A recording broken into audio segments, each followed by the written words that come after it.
Hello, everybody.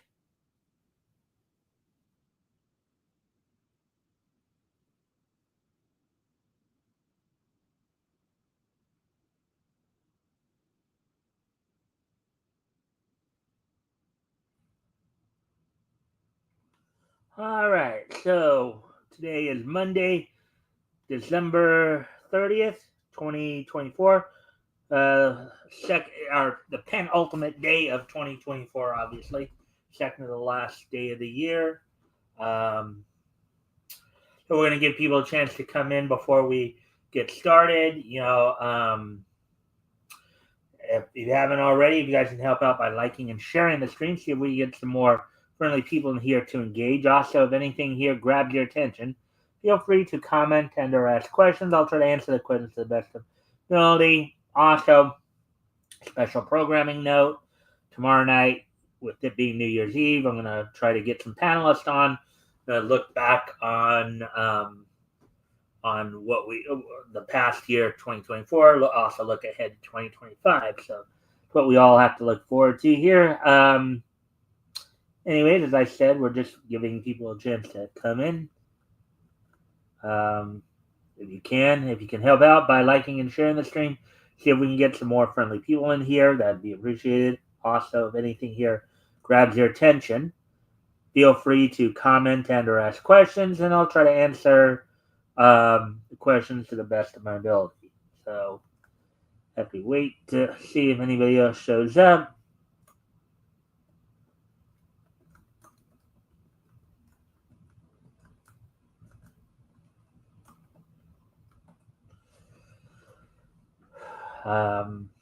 Just giving people a chance to try to get in here before we get started and talk about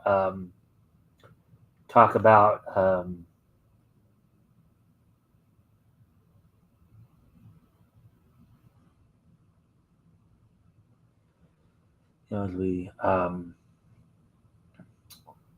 just waiting to see if we can get some more people here. I'll even do my part here. Try to remind people that I'm on.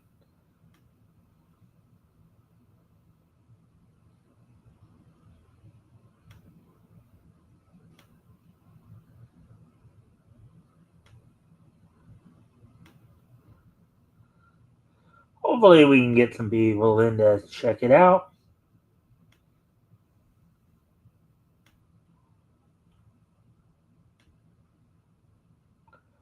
Come on home, girl, yeah, it's been a while.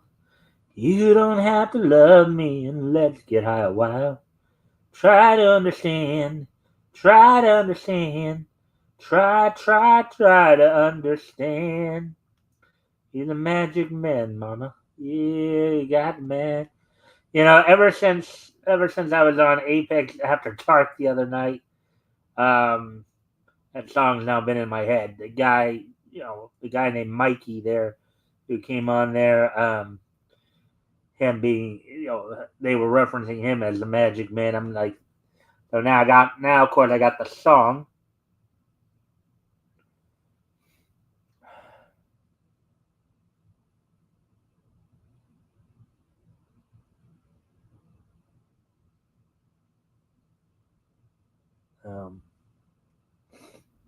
Anyways,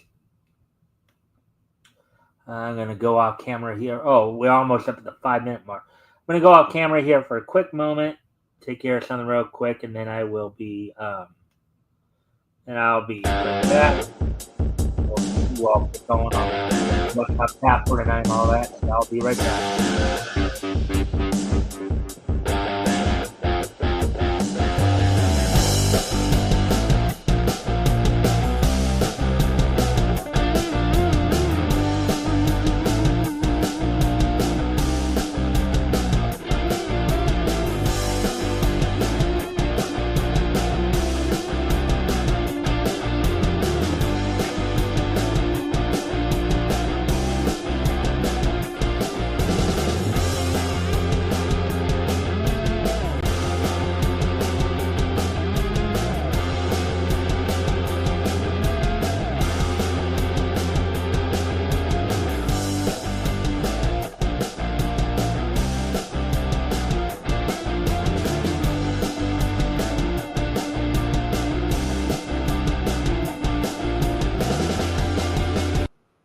All right, I'm back. So with that being said here, we're pretty much past, we're coming up, well, like just after 5.5 minutes. So that'd probably be a good time to,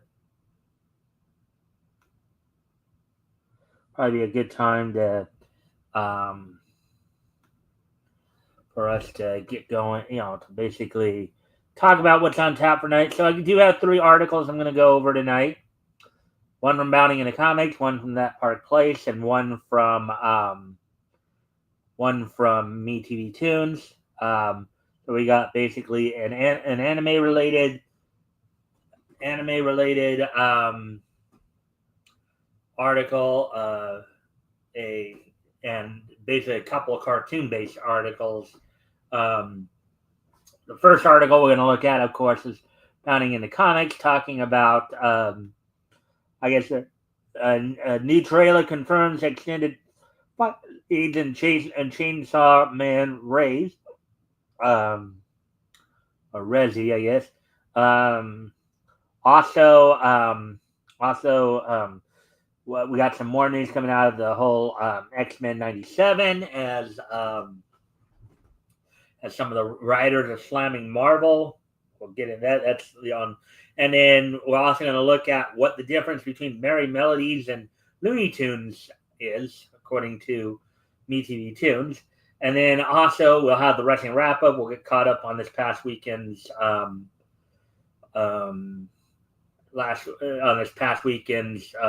happenings, including, of course, Friday Night SmackDown. What happened, of course, at the World's End pay-per-view. Also look ahead to this weekend as some big major events in Japan going on, as there'll be 3 events in which New Japan will be hosting events in which talent from AEW, CMLL, and Ring of Honor will also be participating. Wrestle Kingdom, Wrestle Destiny, and New Year's Dash. So, with that being said, though, and then, of course, this day in Nietzsche history to wrap it all up. So, with that being said, why don't we go ahead and get started on the articles then? Go over to the first one here at Bounding into Comics. First one to look at here.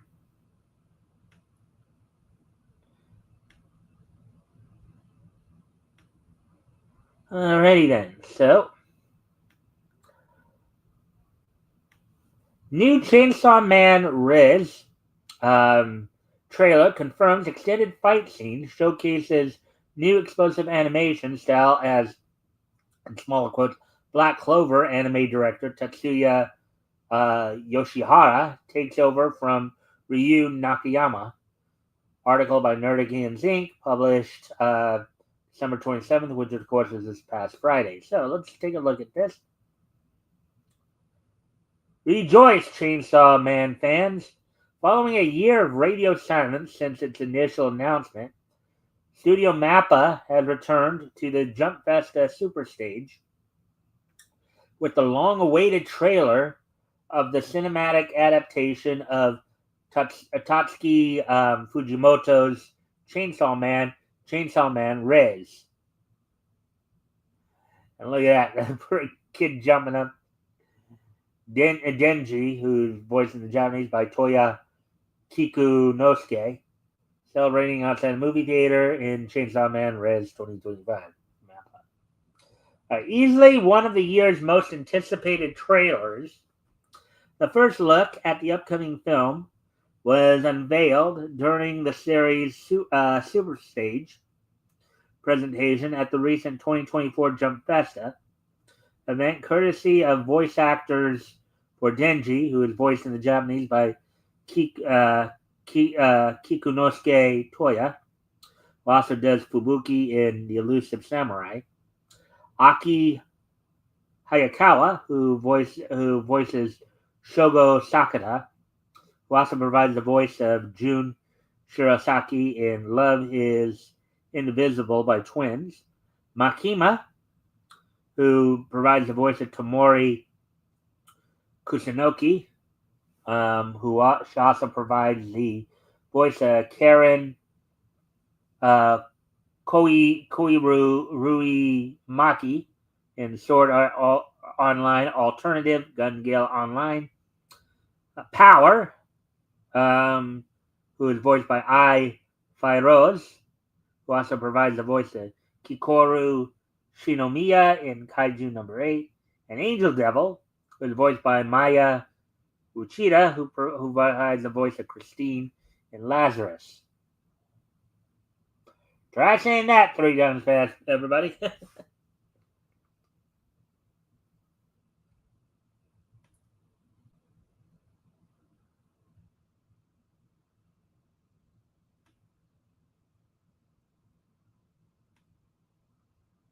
Alrighty then. So with that, let's see. Adapting the bloody and heartbreaking fifth arc of Tatsuki Fujimoto's original manga, Mappa's upcoming film will see Denji falling head over heels for the titular Reyes, or Rizi, whose voice is provided by Reino Ueda, who provides the voice of Shizuku in uh, Takopi's original Sin, a soft-spoken young woman who takes a quick liking to the ripcord-wielding hero. Sadly, little does Denji know that the woman who has currently set his heart ablaze is actually the Bomb Devil, a USSR-trained super soldier slash devil hybrid sent by the Soviets to literally steal Chainsaw Man's off. Oh man, what a plot twist! What a plot twist! Uh, as in the actual physical beating organ by any means necessary. Oh boy! So they actually send her to steal his heart in one way, and she steals it in another. Oh boy, there's gonna be hell to pay in that story. I can almost guarantee it. Based on the trailer, it seems Studio Mappa listened to Japanese fan feedback regarding their animation direction. As unlike their work on the anime's first season, wherein they controversially attempted to translate Fujimoto's work into a realistic live action emulating style, it appears their take on Chainsaw Man Reese will keep true the source material's chaotic, surrealistic, and explosively colored identity. Further, the brief teaser also confirms we're getting more devil on devil bloodshed, as the film's fight scenes will be extended from their original form. Notably, the drastic shift in art direction comes at the behest of the film's new director, Tetsuya Yoshihara,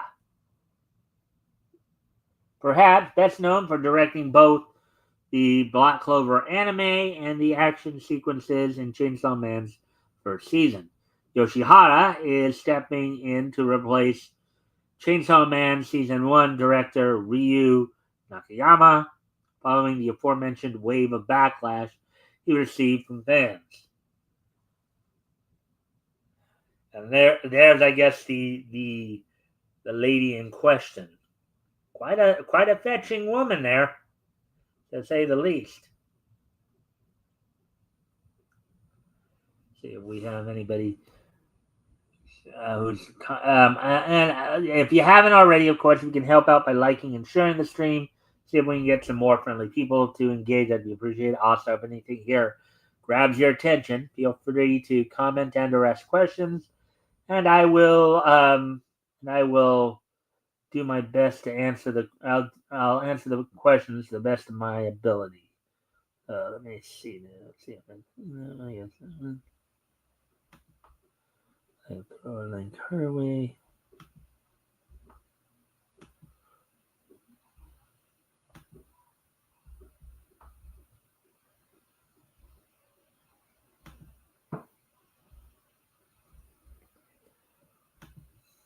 Alrighty then.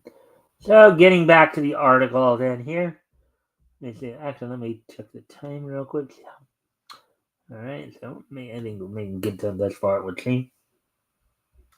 So while the film has yet to receive an official release date, during the Jump Festa panel, Toya offered the hint, in parentheses here, as machine translated by Deepel, parentheses, that Chainsaw Man Reezy would release, quote, around the time of the typhoon in 2025, unquote. Around the time of the typhoon. That's an interesting. Is he saying that he knows for a fact that a typhoon's going to hit Japan in 2025?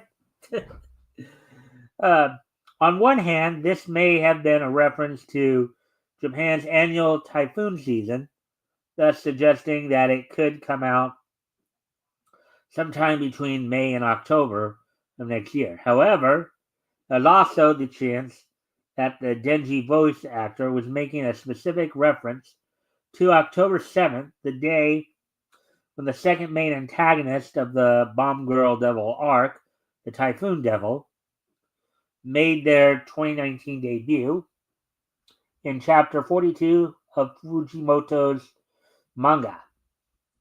Look, there she is again, it looks like. Quite a fetching woman, to say the least. Ultimately, whether there's something to this speculation or not, will come to be revealed as the new year progresses.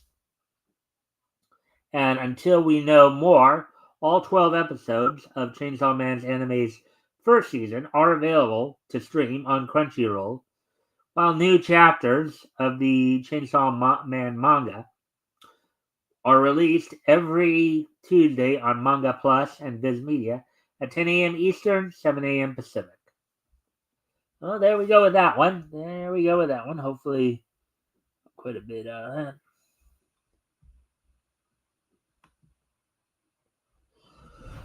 Alrighty then. So let's get ready to move on to the next article here. Let me just see. 17, okay. Well, let's see the next article. As I said, from that Park Place. Some news on the X-Men 97 series. As there's, I guess, some kind of, backlash or whatever. Let's see. Yeah.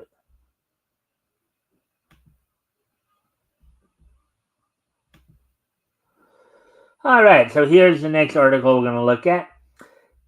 X-Men 97 writer and others blast Marvel in small quotes, What If Season 3, article published earlier today from M. Montataro. So let's see what's going on here. Marvel is facing a slew of criticism of over the quality of What If Season 3. Its animated multiversal series on Studio Plus, however, on Studio Disney Plus. However, those critiques are coming from more than just the usual suspects.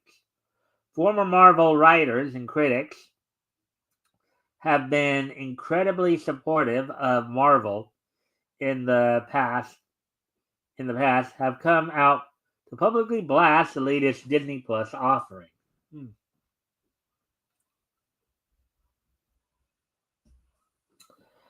As Marvel Studios wraps up the animated anthology series, What If, with the third and final season, not all fans and critics are celebrating its conclusion. Among the notable voices expressing disappointment are Bo DeMaio, the former showrunner for X-Men 97, and we've talked a lot about him and his and his involvement with X-Men 97, as well as what led to his departure. And Grace Randolph, a well-known film critic and host of, quote, Beyond the Trailer, unquote, has a history of being very generous to Marvel and Disney. So their criticism must really be something if somebody is basically very, usually, as they say here, very generous to Marvel and Disney, and even coming out being critical of it. Bo DeMaio, who previously helmed X-Men 97 before being fired by Marvel Studios after producing its first season, has been openly critical of What If Season 3 ahead of the series finale's debut. DeMaio took to Twitter to express his dissatisfaction with the season, posting, in quote here, hashtag What If Season 3, yikes, just yikes, unquote. Let's see. And then here's more, I guess, here's more of the statement from Bo DeMaio. I'd watch more to give notes on how it could have easily been done better, but I have some water to watch boil. Oh, boy. Oh, wow. That seems to be quite a damning criticism right there. I mean, to the point to where you think it's so bad that even watching water boil it appeals more to you than watching this. Okay. This coming from the man who had pretty much was trying to push every woke idea that came into his head into the first season of X-Men 97. So, go figure. Quote, oh, okay, yeah. He said in a follow-up tweet, okay. When an X-user asked if it was really that bad, DeMaio responded with, yup, the worst kind, mediocre, quote unquote. To put this season in perspective, an entire episode focuses on Darcy from the Thor movie, once more played by Kat Dennings, falling in love with, marrying, and eventually conceiving a child with Howard the Duck, who is, well, a duck. Okay? Okay, that's interesting. Granted, they'll probably get a few people screaming at the whole bestiality idea, but hey, whatever. Okay. Ay, ay, ay, ay, ay, ay. Ay, ay, ay, ay, oh, sale mio. Okay, let's continue on here. Maybe Marvel assumed because Lucasfilm got away with having Leah Thompson bed the talking aquatic fowl in the 1986 film Howard the Duck, that this would be well received by the audience as some kind of nostalgia. Either way, it wasn't.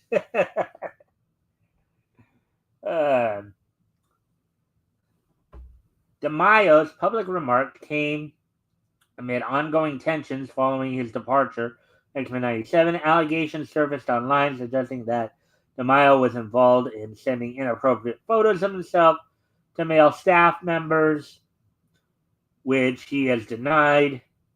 And then here's, I guess this must be from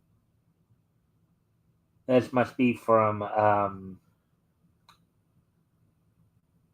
of course must be from the X-Men 97. Left to right, Rogue, who's voiced by Lenore Zahn. Of course, still doing Rogue's voice.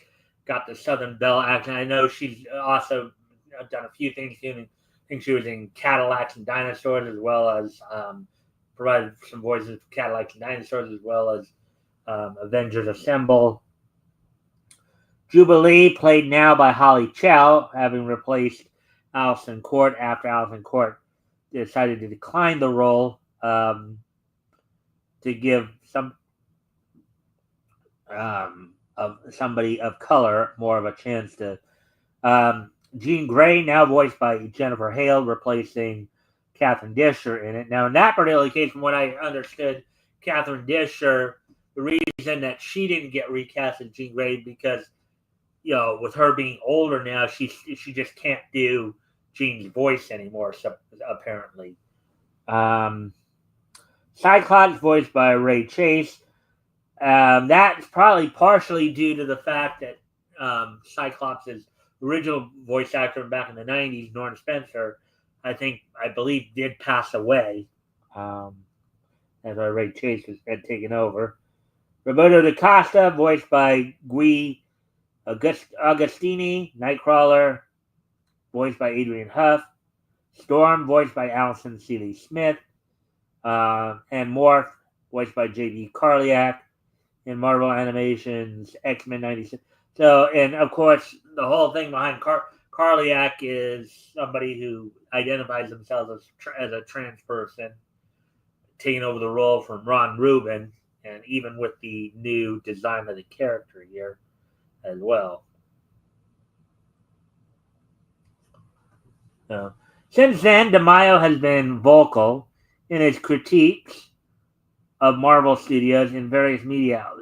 Sounds more like sour grapes to me.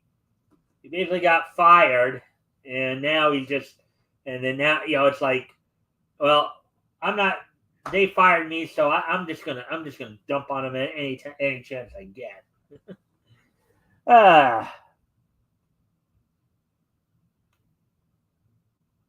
Anyways, and again, for another friendly reminder, if you haven't already, if you can like and share the stream, see if we can get more friendly people in here to engage. I'd be appreciated. Also, if anything here grabs your attention, feel free to comment and or ask questions, and I will try to answer the questions to the best of my ability. So, as we continue on here, with this, Grace Randolph, a prominent film critic and the host of quote-unquote Beyond the Trailer, is typically seen as a supporter of Marvel Studios, especially regarding post-Endgame projects and quote-unquote girl power narratives.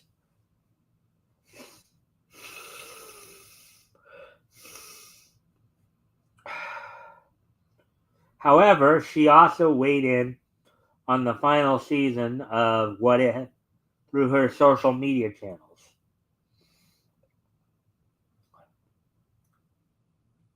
In a post on X, Randolph expressed her disappointment. Quote, a hashtag Marvel has so many great characters. Why create a bad hashtag Harley Quinn ripoff? And her origin story, yikes, unquote. The, quote, bad Harley Quinn ripoff, unquote, in question, is Birdie, the aforementioned offspring of Woman and Duck from earlier in the season. Oh, yeah, what we were just talking about there.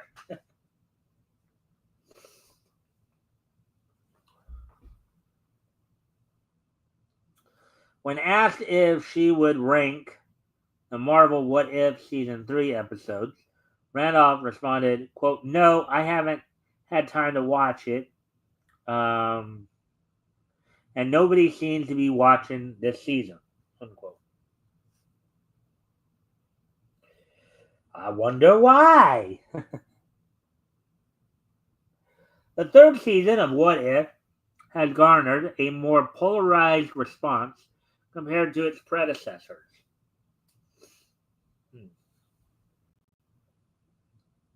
On Rotten Tomatoes, the final season holds a tomato meter score of 75%, a noticeable drop from the first two seasons, which scored 89 and 90% respectively.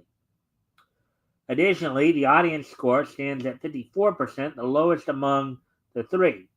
While there are still positive reviews, some critics and fans have labeled the final season as underwhelming and even disturbing, in parentheses, because of the duck thing.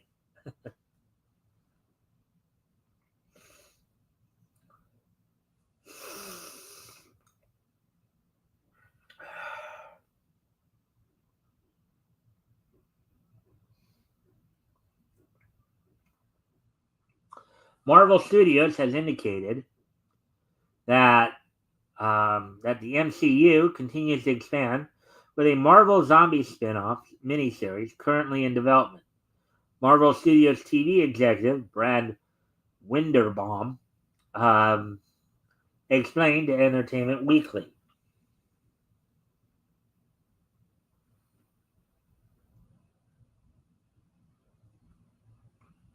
And it is from Brad Winderbaum, I guess. So, quote, there are bigger universe reasons to culminate it now. If you're a fan of the overall MCU, you'll notice that the first season premiered after Loki season 1, when the sacred timeline blossomed into a multiverse, and all of a sudden, all these new stories emerged. That was when we started telling those stories in What If. And at the end of season 2, when the Watcher takes Peggy to look out at the multiverse, to take the form of the Tree of Stories, that Loki sits in the middle of an end at the end of Loki season 2. So the culmination of season 3 and of the series itself does fit into the overall MCU tapestry in that way. That being said, there's infinite stories to tell with What If. And time will tell whether we make more. But for now, it is, I think, a beautiful way to end this era and to culminate the story of The Watcher, unquote. For this third season, Marvel chose to utilize characters from deeply unpopular or fatal projects like Agatha All Along, The Eternals, Echo, Hawkeye, Ironheart, and more.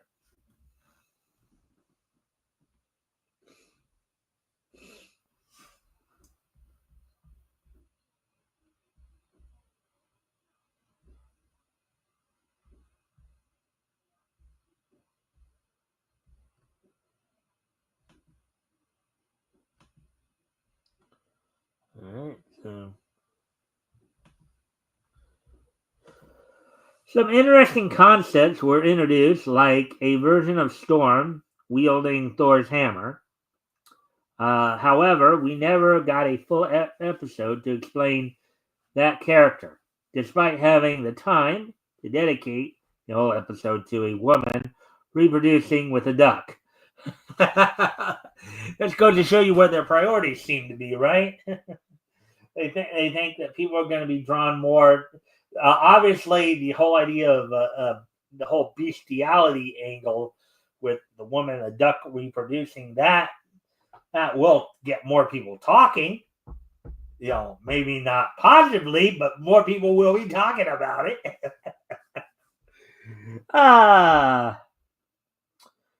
Did you watch Marvel What If Season 3? What did you think of the creative choices?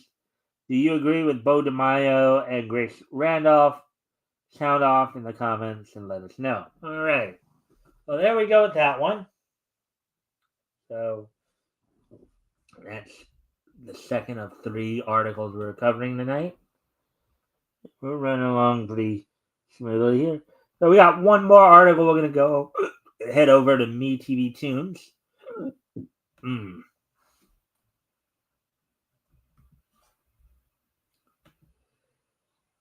And the story I kind of saw on there. And I know there have probably been some people who probably wondered this quite some time. So, Merry Melodies, and what is the difference between Merry Melodies and Looney Tunes? So let's take a look at this. Sure, there are a few people out there who probably wondered that as you've grown up. I did read a little bit about it the other day because I've just recently started going back and watching like golden age cartoons in the last month or so here. So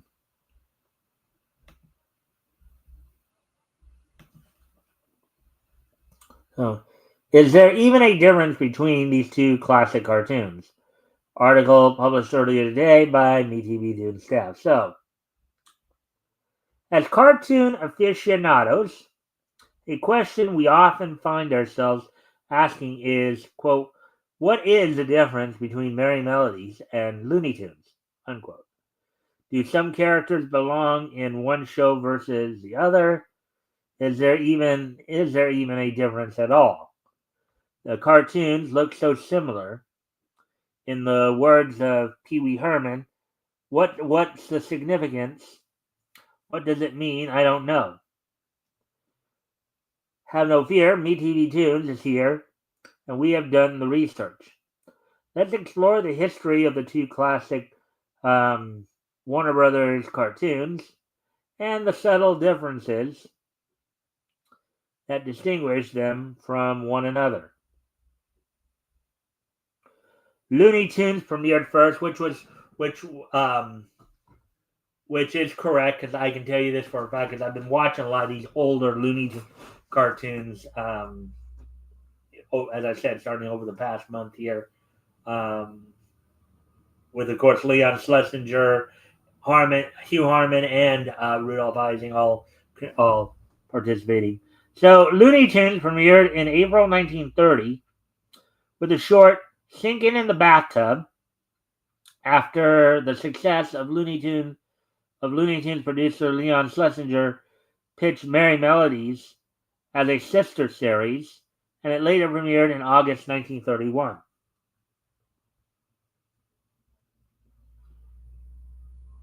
Merry Melodies went color first. Both cartoons started off as black and white, but Merry Melodies went into two-strip and then three-strip Technicolor in 1934. Looney Tunes would later be transitioned to Technicolor in 1942. So wow, 8 years apart. Wow, that's interesting. And both series would switch to Cinecolor in 1947. So Technicolor, Cinecolor, these are all probably color processes that the cartoons were probably going through.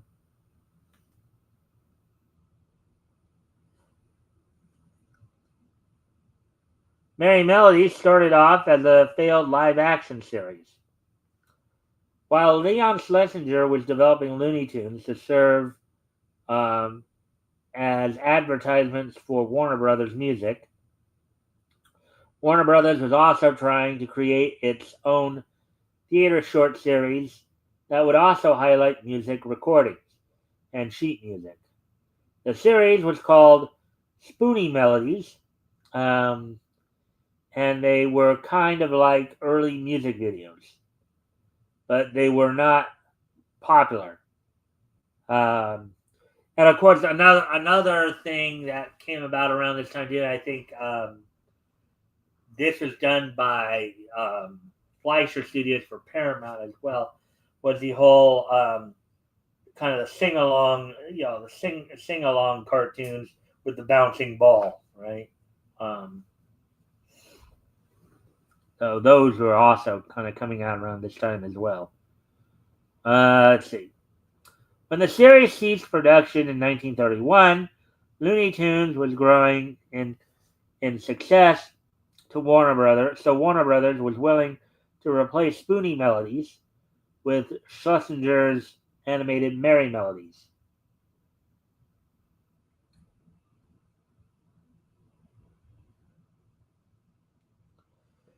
Originally, both series had different production teams, which is true.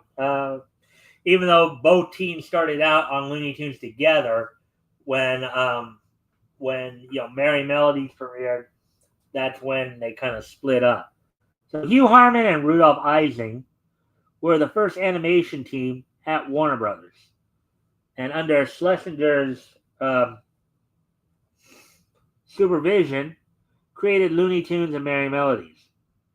While they originally worked as a team for both productions, they ended up splitting the work. Ising led the production on Merry Melodies, and Harman led the production on Looney Tunes. All right, I'm going to go off camera here for another quick moment. I'll be right back. I'll put some music on for you guys to listen to.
All right, I'm back. So let's continue on with.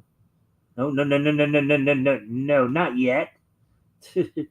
Oh, I almost did a boo boo there. Anyways, I almost closed out the show, and I'm not even done yet. Anyways, the original focus of both series was to sell music. So, one clause in the original contract between Jack Warner and Leon Schlesinger was that each cartoon must contain at least the chorus of a song from a Warner Brothers feature. For example, the Merry Melodies short Catnip College featured songs from Over the Goal. Um, the hope was that hearing the songs in the cartoons would encourage audiences to see the feature film or buy the record or even buy the sheet music. At the beginning, the cartoons were seen as a way to market the other Warner Brothers Entertainment products.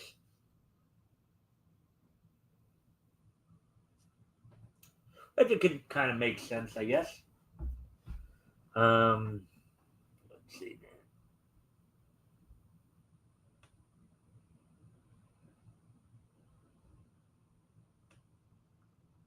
All right, so moving on here. Looney Tunes had regular characters, Merry Melodies did not. So at first, both series were mainly one-shot cartoons with no repeating characters. But then along came Bosco. Bosco was the first Looney Tunes character that was a real hit with audiences and earned repeat appearances in cartoons.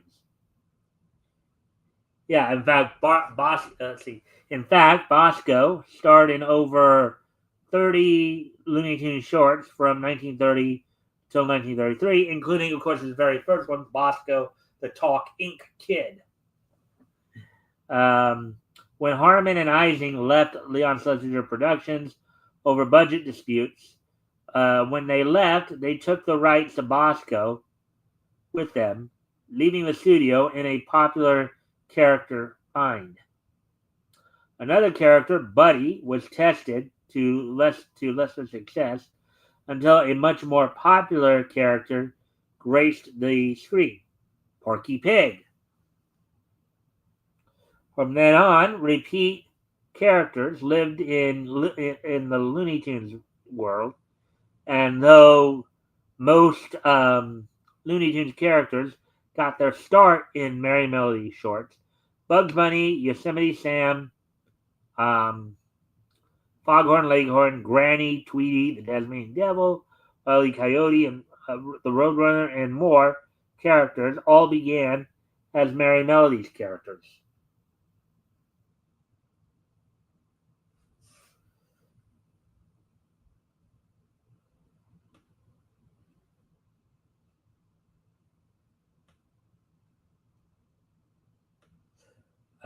Both cartoons end with "That's all, folks."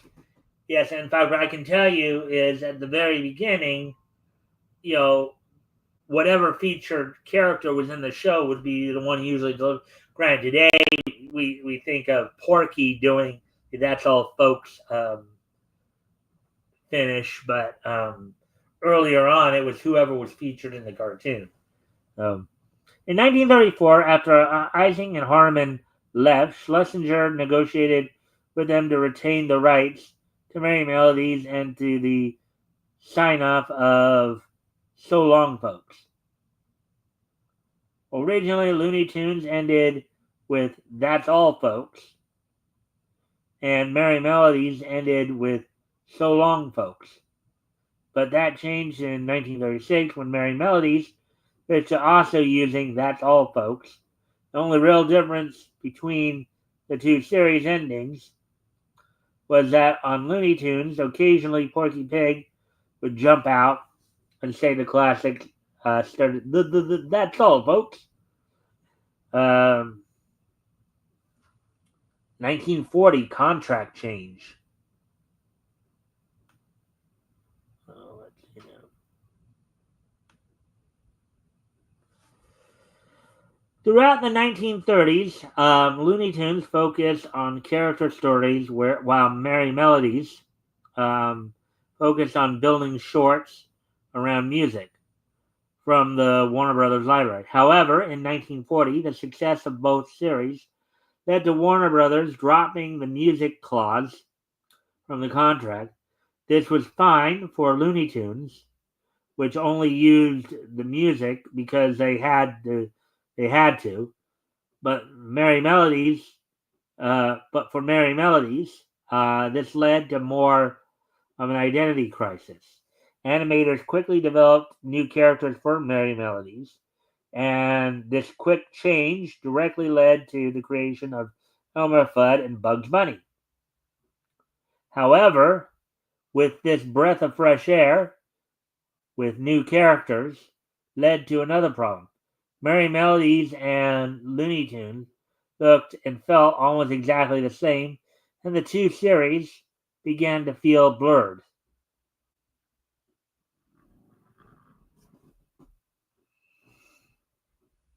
More cartoons lead to more confusion.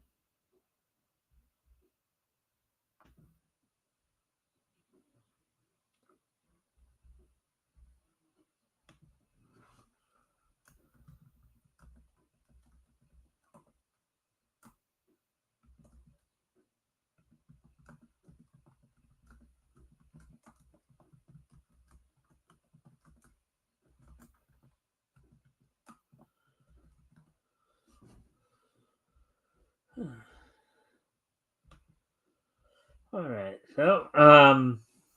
Throughout the 1930s, animators were expected to make around 24 cartoons per year, or one Looney Tunes short and one Merry Melody short per month. Throughout the 1940s, that number increased to around 36 to 40 cartoons, um, with the exception of 1944, the year Schlesinger sold the studio to Warner Brothers and Edward Seltzer took over animation production. More cartoons per year meant the animators were jumping back and forth between Looney Tunes and Merry Melodies, which meant that they often weren't sure which series they were creating a cartoon for. Regarding the confusion, director Fritz Frayling once said, quote, I never knew if a film I was making would be Looney Tunes or Merry Melodies, and what the hell difference would it make anyway? Uh,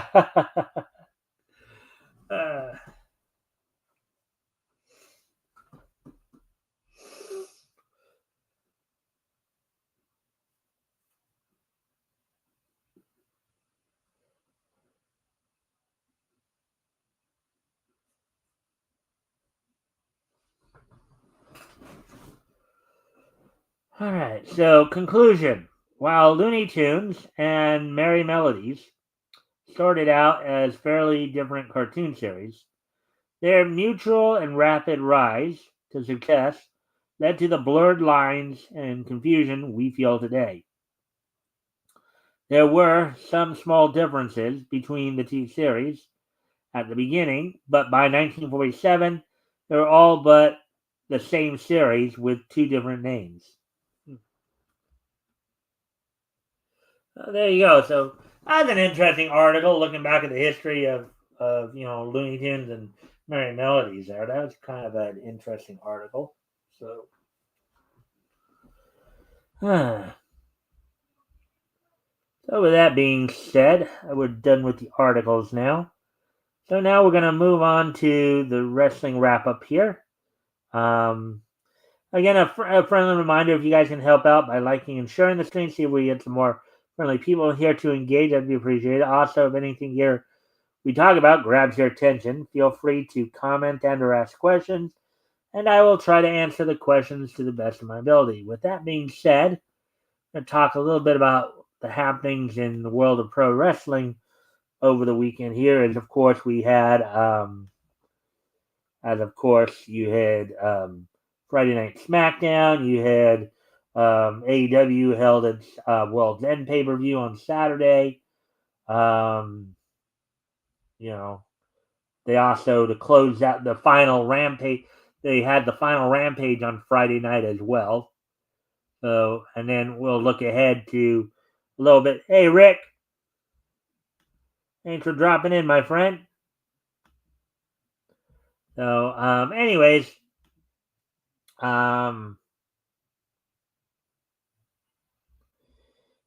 so looking back to this Friday SmackDown, as of course they're continuing to prepare for this year's Royal Rumble. The show opened up with a 6-woman tag match in which Bayley, Bianca Belair, and Naomi defeated Nia Jax, Candice LeRae, and Tiffany Stratton. As apparently there was some breakdown and teamwork between LeRae and Stratton. But Stratton, being tempted to possibly cash in her Money in the Bank contract on Nia Jax during their match. Braun Strowman defeated Austin Theory. You had an attack at the Street Profits defeat Los Garzas. And the main event saw a no contest between Carmelo Hayes and Sami Zayn as the Bloodline came out to attack Sami Zayn. And also during the match, Braun Strowman came out to go after Carmelo Hayes, only for him to leave the arena. And then once he carried him back to the arena, he went in to help Sami, and the numbers game just got him. So as WWE continues to look towards their Netflix debut next week, as well as Royal Rumble coming up later in the month. So that's all we got in terms of WWE news right now. There's still a lot of talk about who will be showing up at WrestleMania. Rumors floating around, possibly The Rock will be there. John Cena. They're still playing around with match ideas for WrestleMania 41 this year. So basically, there's more to look over there.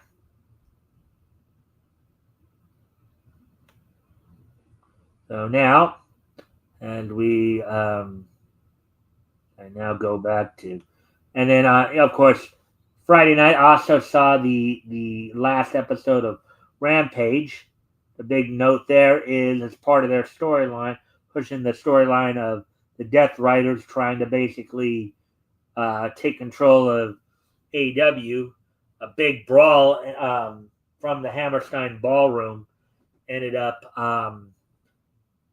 where you had the Death Riders literally shutting off the lights, shutting off the power to Rampage as a way to just close out Rampage. As this was, in fact, the last episode of Rampage for, some people say, the foreseeable future, maybe for good.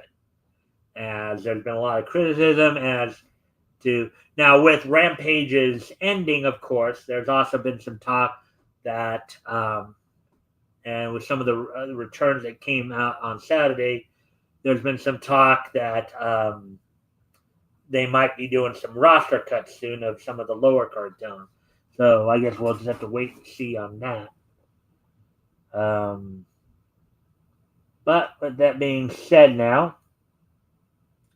go back to Saturday to one of the other stories that took place over the weekend as well, of course, was LA Knight apparently was involved in a car accident. He's apparently okay because Baylor was able to wrestle later that night after the accident occurred. So, so there was some stuff there. Now, going back to AEW, now on the pre-show, on the 0 hour pre-show of World's End, coming from the Edition Financial Arena in Orlando, Florida. Let's find the cursor again here. On the pre-show saw the opening match saw Tony Storm defeating Layla Gray. Jeff Jarrett defeated QT Marshall. In an 8-man tag, Action Andretti and Leo Rush teamed with the Murder Machines of Lance Archer and Brian Cage of the Don Callis family to defeat the Outrunners of Turbo Floyd and Truth Magnum, and Top Flight, Dante and Darius Martin, who had Layla Gray in their corner. So, so not a good night for Layla Gray. She lost her match and then had to sit back and watch her boys lose their match. So not a very good night for her. Now, what happened at, of course, World's End, which would also kind of lead into what's going to be going on this weekend on the New Japan shows coming up, quite possibly.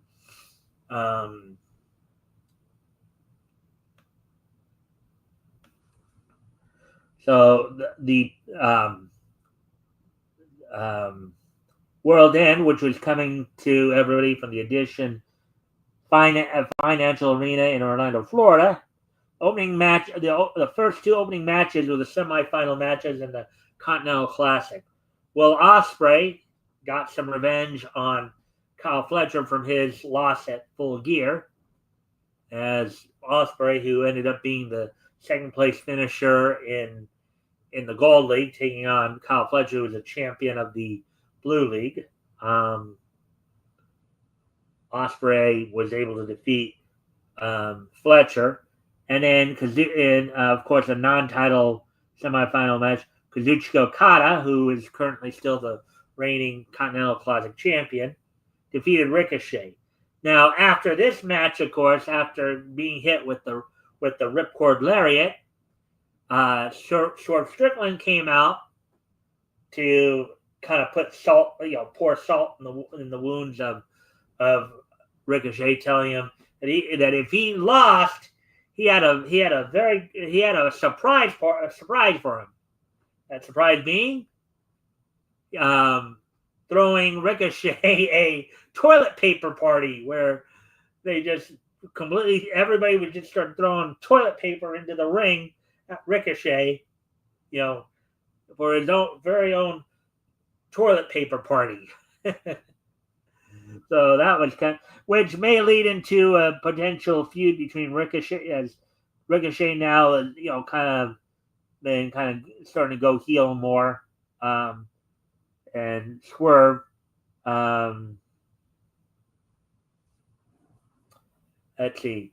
Mariah May retained the women's world title in a Tijuana street fight against Thunder Rosa, in which Thunder Rosa's father was in the front row, and basically, it's something, usually, particularly with daughters, you don't mess with their fathers. This ended up being a very brutal match with the two women, but Mariah May still coming out on top with the win. MJ in the finals match for possession of the Dynamite Diamond ring, MJF retained the ring over Adam Cole in a very violent, brutal match. As MJF was leaving, he was confronted by Kyle O'Reilly going back in the ring, and also saw the return of Roderick Strong from his injury, which now looked like the reformation possibly of the Undisputed here, coming into effect here, of Cole, Strong, O'Reilly, and of course, adding the Kingdom in there of Mike Bennett and Matt Taven, who were in Adam Cole's corner during the match. Konosuke Takeshita retained the International Championship over Powerhouse Hobbs, which sets up a busy couple of weeks here for him, because he'll be, of course, defending the international title in a title versus title match against New Japan's strong openweight champion. I think it's New Japan's never openweight champion, Shingo Takagi. And the winner of that match, of course, will then defend the never openweight title against Tomohiro Ishii the following night at Wrestle Destiny. So, another match that was considered a pretty physical one between two great athletes.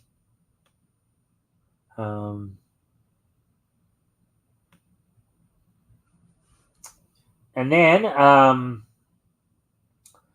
of course, Mercedes Moné retained the TBS title over Chris Statlander.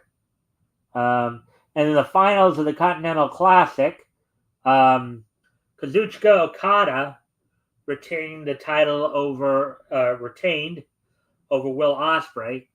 After this grueling match, AEW saw the return of Kenny Omega to AEW, potentially setting up a possible match between Omega and Okada, renewing their feud, possibly over the Continental title. Of course, Omega, is making his comeback from his diverticulitis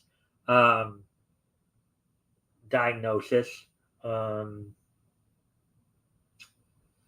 as he'll be in action this weekend at Wrestle Kingdom, taking on Gabe Kidd. And then in the final, saw Jon Moxley retain the AEW World title in the four-way over former champion Adam Page, and also Jay White and Orange Cassidy. Now, after the match, and Natsumi, and we're popping in. After the match, saw the return of Edge coming off of his broken leg, as he, along with FTR, went after the Death Riders. There's some quote that this will spark a new stable with Edge as the leader and FTR as part of the group known as Rated FTR. Now, while the match is going on, of course, Christian Cage, who still has the contract, the world title shot contract, he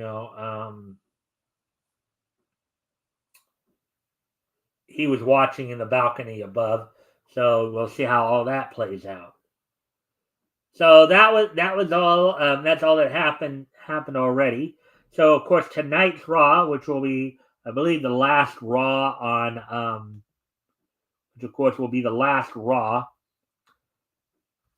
on USA Network before they move over to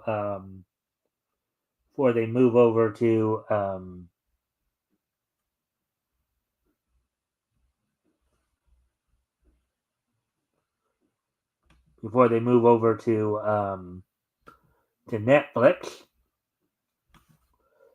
Let's see what we have to look forward to on tonight's Monday Night Raw, everybody.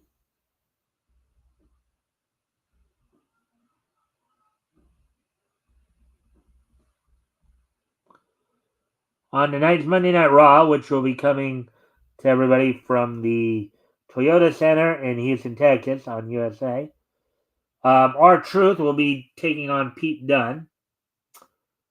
Chad Gable of American Made, with, of course, the Creed brothers and Ivy Nile in his corner, will be taking on Otis, Akira Tozawa, and his former stablemates in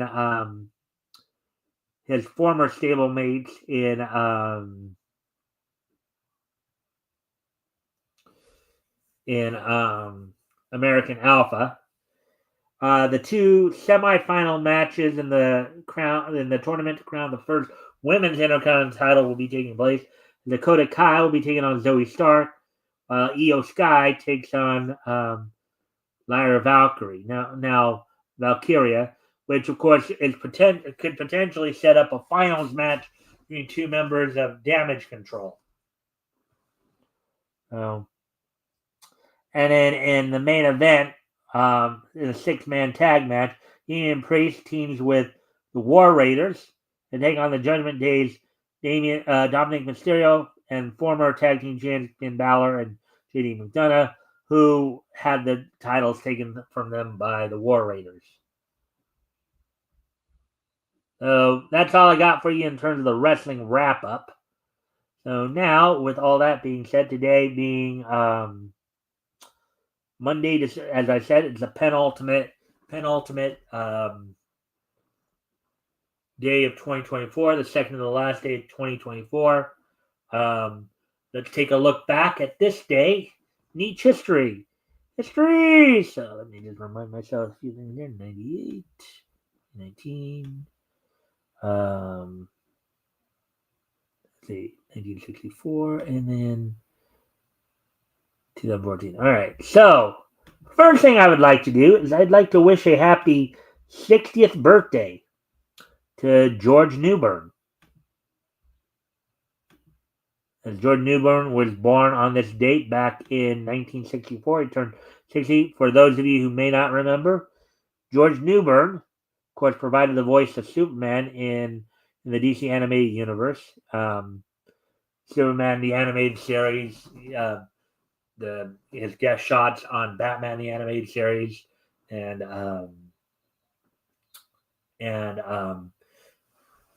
aside from DC animated universe, he also provided the voice of Superman in the Batman. Let's see, Superman Shazam, The Return of Black Adam, and Superman vs. the Elite. Also provide the voices of Bizarro and Evil Star in Justice League Unlimited.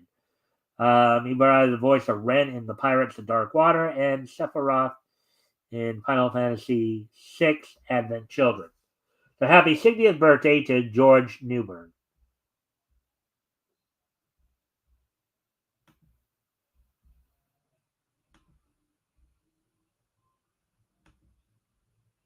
Mm-hmm. All right, so moving on to the next piece of niche history here. I pull that up.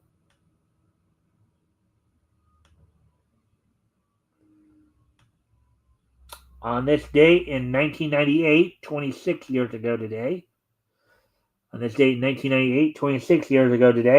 1125th issue, 2000 AD from Fleetway UK, went on sale on newsstands on this date back in 1998, sold for £1.20. I guess Natsumi, you probably know what the .20 is. I don't know if it's cents or what have you, but £1.20 there, and it was 28 pages. So 26 years ago today, the 1125th issue of 2000 AD from Fleetway UK went on sale on newsstands.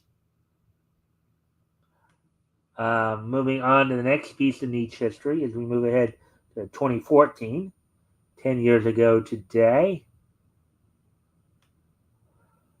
On this date, 10 years ago today, based on, of course, the video game, the TV special Tales of Zestiria, the Dawn of the Shepherd, premiered on Japanese television on this date back in 2014. So 10 years ago today, Ufotable's Tales of Zestiria, Dawn of the Shepherd, the TV special, premiered on Japanese television on this date back in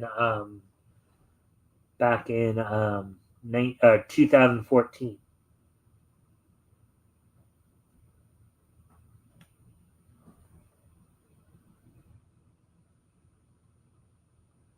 Would be $1.50. Okay. Would be $1.50. Okay. All right. So, anyways, as we now finish up one last piece of niche history here before we head out. On this date, 5 years ago today. On this date, 5 years ago today. From the Excel Center in Hartford, Connecticut, WWE held its Monday Night Raw event from the Excel Center in Hartford, Connecticut, 5 years ago today. The main event saw Andrade defeat Ricochet Let's see. Andrade also an earlier match went to a no contest with Sean Donovan. Drew McIntyre defeated Kurt Hawkins and Zack Ryder in a 2-on-1 handicap match. The Street Profits defeated the OC with AJ Styles in their corner.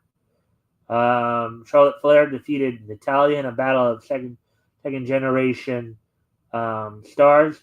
And then the opening match saw Aleister Black defeat Buddy Murphy, who both are currently in AEW as part of the House of Black. Of course, Aleister Black, now known as Malachi Black, Buddy Murphy, now known as Buddy Matthews. And another little note, just for you guys to take note, Buddy Murphy, a.k.a. now Buddy Matthews, this past summer married Rhea Ripley. And I don't really talk too much about that usually, but, always. But with that being said, I thank everybody for being here. So, a programming note, of course, tomorrow we'll be wrapping the year up. I'll be inviting some of my YouTuber friends on. Hopefully, some of them will be able to join me as we will look back on what has been in 2024 and look ahead to what's coming up in 2025. With that being said, I hope to see everybody back here tomorrow.